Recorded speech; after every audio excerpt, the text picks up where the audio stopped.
My name is Dr. Anthony Levatino. I'm a practicing obstetrician-gynecologist and I've performed over 1,200 abortions. Today I'm going to describe a first trimester surgical abortion called suction D&C, dilatation and curettage. This is the most frequently performed abortion and is used typically from 5 to 13 weeks of pregnancy. After administering anesthesia, the abortionist uses a speculum like this.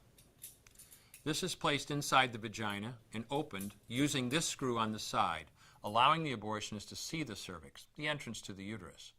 The cervix acts as a gate that stays closed for the duration of pregnancy, protecting the baby until it is ready for birth.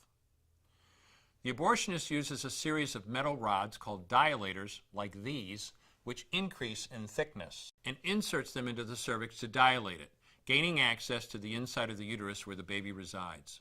The baby has a heartbeat, fingers, toes, arms, and legs, but its bones are still weak and fragile. The abortionist takes a suction catheter like this one. This is a 14 French suction catheter. It's clear plastic, about 9 inches long, and it has a hole through the center. It is inserted through the cervix into the uterus. The suction machine is then turned on with a force 10 to 20 times more powerful than your household vacuum cleaner. The baby is rapidly torn apart by the force of the suction and squeezed through this tubing down into the suction machine, followed by the placenta. Though the uterus is mostly emptied at this point, one of the risks of a suction D&C is incomplete abortion, essentially pieces of the baby or placenta left behind. This can lead to infection or bleeding. In an attempt to prevent this, the abortionist uses a curette to scrape the lining of the uterus. A curette is basically a long-handled curved blade. Once the uterus is empty, the speculum is removed and the abortion is complete.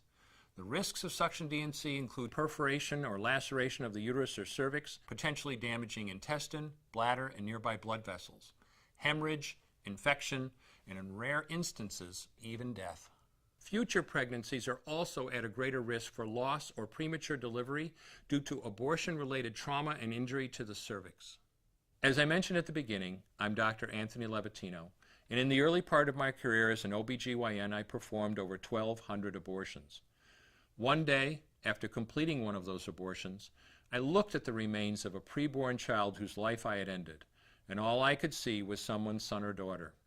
I came to realize that killing a baby at any stage of pregnancy for any reason is wrong.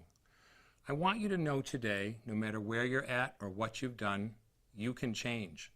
Make a decision today to protect the preborn. Thank you for your time. I will no longer do any more abortions.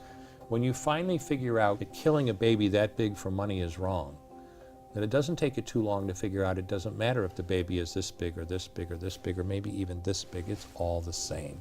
And I haven't done any since then and I never will.